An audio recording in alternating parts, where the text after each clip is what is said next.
Bonjour à toutes et à tous et bienvenue dans ce nouveau numéro de C'est la santé. Aujourd'hui, nous allons parler du diabète, cette maladie qui est devenue presque une épidémie qui ne cesse de progresser dans le monde, plus particulièrement en Afrique, sous l'effet conjugué de l'urbanisation rapide et du changement du mode de vie alimentaire. Et on estime aujourd'hui à plus de 400 millions de personnes vivant dans le monde avec cette maladie, dont plus de 77% en Afrique.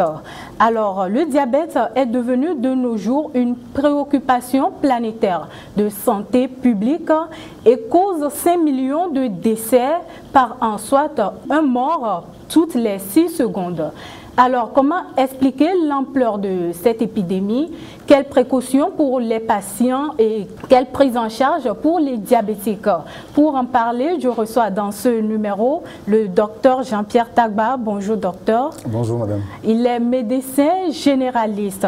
Alors docteur, avant d'ouvrir les discussions, je vous propose qu'on suive tous ce micro-trottoir que nous avons réalisé pour voir les avis des étudiants sur la maladie. On revient tout juste après. C'est une maladie qui se présente sous deux formes. Premièrement, c'est une maladie héréditaire que l'enfant peut avoir à travers ses parents. Et secondo, c'est une maladie qui provient des aliments sucrés que nous consommons dans la vie. Si l'aliment est tellement très sucré, donc avec le temps, on peut vous diagnostiquer le diabète. Parlant du diabète, nous savons que la consommation du sucre, ça joue beaucoup dans la maladie. Le manque de sport aussi, ça fait en sorte que nous sommes atteints par cette maladie. C'est une maladie qui est caractérisée par le taux de glucose dans le sang, dû à la défaillance des reins. Les causes qui caractérisent le diabète, c'est lorsque le taux de sucre est élevé dans le sang. Le diabète, c'est lorsque il y a excès de glucose dans le sang. La norme, c'est 1 gramme. Mais une fois que cet excès dépasse, donc on dit que cette personne est atteinte du diabète. Donc pour les causes, je crois que lorsqu'il y a une consommation exagérée du sucre, d'aliments sucrés, le chocolat, le lait et beaucoup d'autres aliments sucrés, c'est surtout le sucre qui est la principale cause. Étant donné qu'on a un taux de sucre dans le sang, or ce n'est pas sa place, l'urine ne doit pas contenir par exemple du glucose, c'est ça qui donne cette saveur sucrée.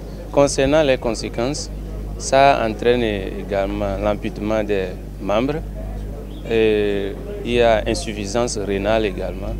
Dans le milieu médical, on voit que le diabète même conduit à ce qu'on coupe le pied, donc ça a un impact très grave sur les organes.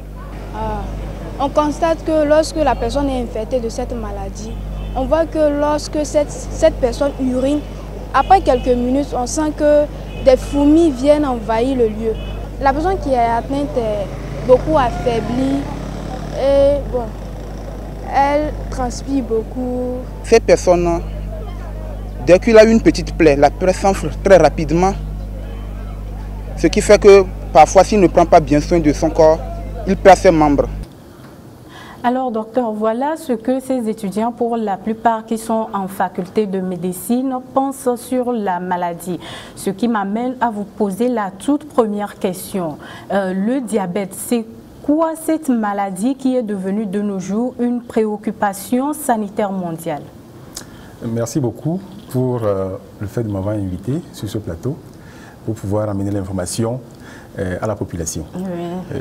La maladie diabétique ou le diabète, c'est une maladie qui est due à une élévation, comme ils l'ont dit, du taux de sucre dans le sang. C'est à une augmentation de la glycémie dans le sang, s'il faut le dire. La glycémie, déjà, c'est le taux de sucre dans le sang. Donc, c'est une maladie endocrinienne et c'est une maladie aussi métabolique. Ça veut dire déjà qu'il y a le sucre, que le sang doit contenir du sucre normalement. Oui, bien sûr, assurément. Le sang doit contenir du sucre, mais il y a des moments où le sucre est élevé dans le sang, au-delà de certaines normes. Donc, il y a, disons, des normes pour pouvoir, disons, définir l'hyperglycémie. Quand une personne est à jeun, elle n'a pas encore mangé, le sucre est compris, le taux de sucre, bien la glycémie, est comprise entre 0,70 et 1,10 g par litre de sang. Donc c'est une définition, comment l'appelle-t-on, de l'OMS. Donc quand c'est au-delà de ces normes, on parle du diabète. Donc ça veut dire que déjà quand c'est à 1,26 grammes par litre de sang, après deux prises de la glycémie, à jeun, il faut toujours préciser à jeun. Parce que quand on mange, c'est normal que le taux de sucre augmente. Donc à jeun, ça veut dire qu'on n'a rien mangé, considérant que c'est le matin. Oui. On va, c'est pourquoi généralement quand on veut faire des bilans de santé à certaines personnes, on leur dit de venir. On est toujours à jeun, de venir disons, à la clinique à jeun. Donc quand on le prend comme ça, et c'est au-delà de 1,26 grammes par litre, ça veut dire que la personne, en deux prises, ça veut dire que si on le prend aujourd'hui, dans la semaine, on le reprend encore, au cours de ces deux prises, c'est supérieur à 1,26, on considère la personne comme diabétique. Ok. Ça veut dire que le taux normal, c'est 1 gramme, vous avez dit? Non, pas du tout. Le taux normal du sucre, c'est une norme qu'il faut considérer. La norme, c'est entre 0,70 grammes par litre et 1,10 grammes par litre, selon l'OMS. À jeun. Oui, à jeun. Okay. Les gens tendent à amener le taux de sucre, disons, la norme supérieure à 1,20. L'OMS tend, au jour d'aujourd'hui, à amener la norme à 1,20. Mais pour le moment, ce qui est enseigné dans les facultés, c'est entre 0,7 et 0,70 ou bien 0,7 et 1,10 grammes par litre. Mais quand la glycémie dépasse 1,26 grammes après deux prises, il faut considérer la personne comme diabétique. Alors aujourd'hui... Je vais encore préciser quelque chose. Ce qu'il faut préciser, c'est que une glycémie entre 1,10 grammes par litre et 1,26 grammes par litre est considérée comme une glycémie anormale. Okay. La personne doit être surveillée. C'est-à-dire, les gens vont me poser la question entre 1,10, parce que j'ai dit entre 0,70 et 1,10, c'est normal. Et au-delà de 1,10, c'est-à-dire qu'à partir de 1,26, la personne est considérée comme diabétique. Mais entre 1,10 et 1,26, c'est quelle norme? C'est que c'est une hyperglycémie. Okay. Et la glycémie est anormale et c'est une hyperglycémie. Et qu'il faut contrôler. Okay. Cette personne est à surveiller. Cette personne est déjà une personne à risque de développer un diabète au quotidien, un diabète plus tard. Ok, aujourd'hui, on estime à plus de 30 millions le nombre de personnes vivant avec cette maladie en Afrique. Pourquoi cette maladie qui était autrefois appelée la maladie des riches ou des pays riches gagne du terrain dans notre continent? Effectivement, au jour d'aujourd'hui, cette maladie tend à gagner du terrain en Afrique, ça c'est clair. Pourquoi? C'est parce que le mode de vie, qu'adoptaient les gens qui sont dans les pays riches, ce mode de vie est en train de venir ici en Afrique, il faut le dire. Ce mode de vie, c'est que... ce mode de vie-là? Oui, ce mode de vie, c'est que les gens boivent plus l'alcool, ils fument plus, les gens mangent mal. Les gens mangent très mal, s'il faut le dire. Ils mangent déséquilibrés. Les gens sont plus sédentaires. Ils ne bougent plus, ils ne font plus d'activité sportive. Prenons un fonctionnaire qui va au boulot. De lundi jusqu'à vendredi. Le samedi, il se dit qu'il se repose. Oui, le dimanche, il va au culte le matin. Et le soir, il va se dire, non, je vais me détendre avec ma femme, on va sortir pour prendre des brochettes, pour prendre ceci, cela. Donc tout ça, il n'y a pas d'activité sportive. Il n'y a pas, disons, d'activité physique, il n'y a pas de sport. Rien du tout. Il quitte le service le matin, il quitte le matin, il va au service, en voiture ou bien, comment on l'appelle, en moto. C'est pour déjà le parc automobile est en train de grossir en Afrique, s'il faut le dire, au Togo. Donc déjà, ça, c'est une mauvaise vie. Avant, nos parents, il faut le dire, ils vont quitter de Lomé jusqu'à Tchévi et même dépasser jusqu'à Tapamé. À la marche, ils marchaient. Mais aujourd'hui, qui peut le faire? Avant, nos parents le faisaient. Moi, mon papa m'a dit une fois qu'il a marché sur une longue distance qui dépasse pratiquement plus de 20 km. En ce moment, il n'y avait pas de moyens de transport. Aujourd'hui, il y a des moyens de transport. Et les gens tendent à pouvoir utiliser ce qui facilite la vie. Alors que, au-delà de ça, il y a, disons, l'accumulation de beaucoup de choses dans le sang et qui entraînent les maladies, s'il faut le dire, et en l'occurrence le diabète. Alors, ça veut dire que c'est l'alcool, le manque d'activité sportive qui occasionne cette maladie, qui sont les facteurs de risque liés à cette maladie? À ce que j'ai déjà cité, il faut aussi ajouter l'hérédité.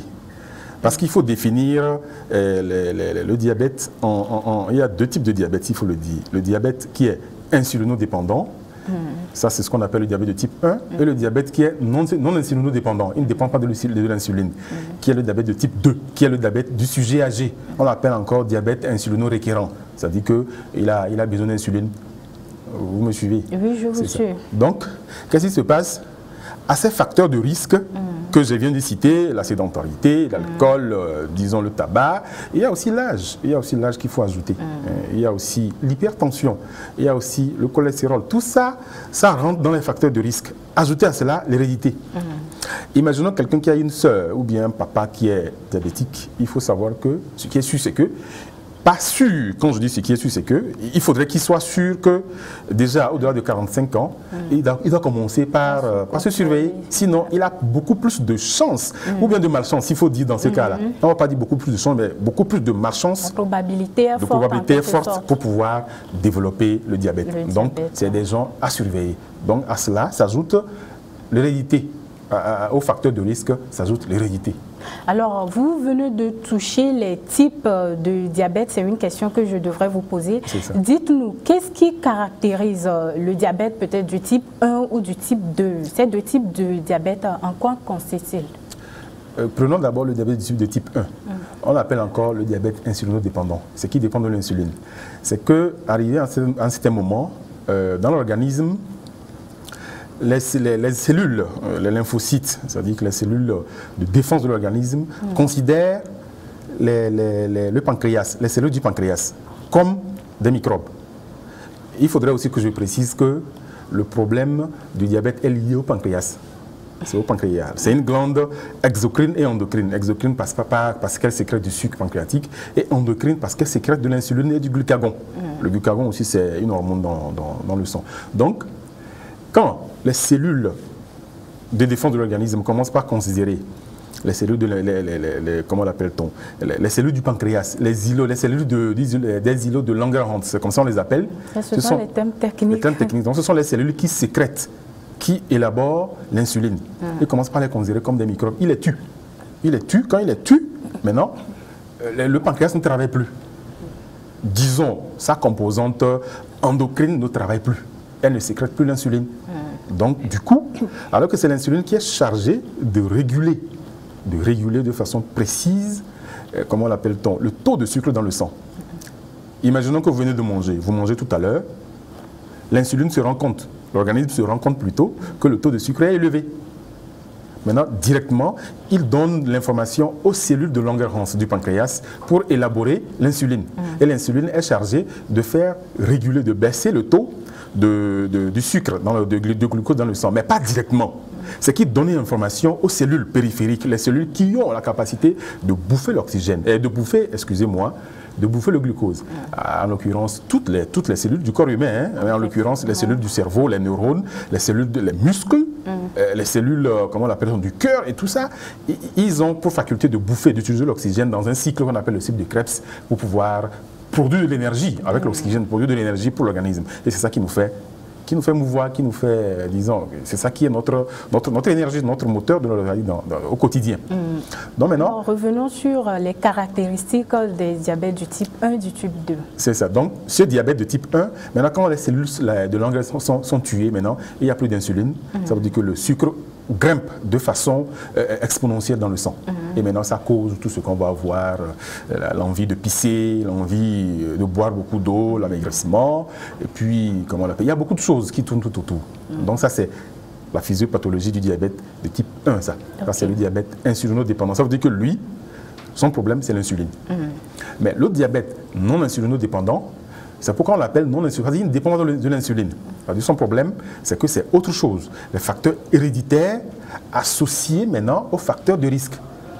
La personne a la chance, excusez-moi, la malchance, quand je dis la chance, c'est pas bien, on parle de maladie. Oui, la probabilité, c'est ça, est forte de pouvoir faire le diabète sur le plan héréditaire. Mais maintenant, quand les facteurs de risque, à savoir la sédentarité, le fait de ne pas bouger, à savoir le manque d'activité physique, à savoir la malbouffe, on mange mal, déséquilibré, à savoir l'hypercholestérolémie et tout ça, quand ça s'ajoute maintenant, le diabète s'exprime maintenant.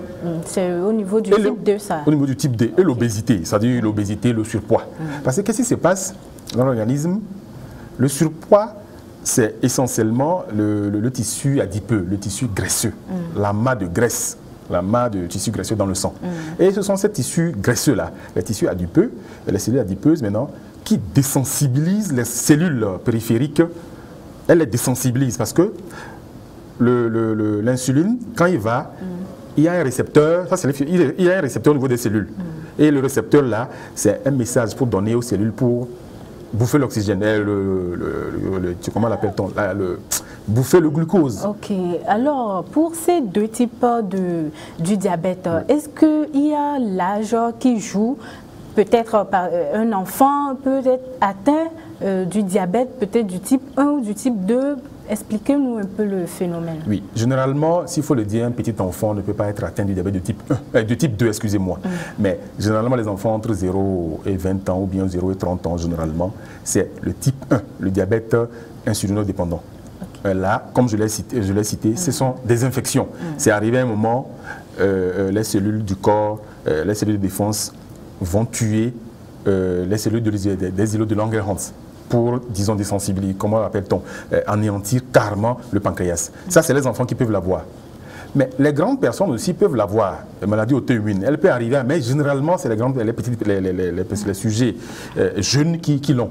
Mais quand il s'agit du diabète de type 2, les enfants ne peuvent pas l'avoir. C'est généralement les sujets âgés au-delà de 45 ans qui peuvent l'avoir. Alors, si vous nous rejoignez, nous sommes sur le plateau de C'est la santé et nous parlons aujourd'hui du diabète. Nous sommes avec le docteur Jean-Pierre Tagba. Il est médecin généraliste. Nous allons observer une toute petite pause pour l'édition du journal et on revient tout juste après.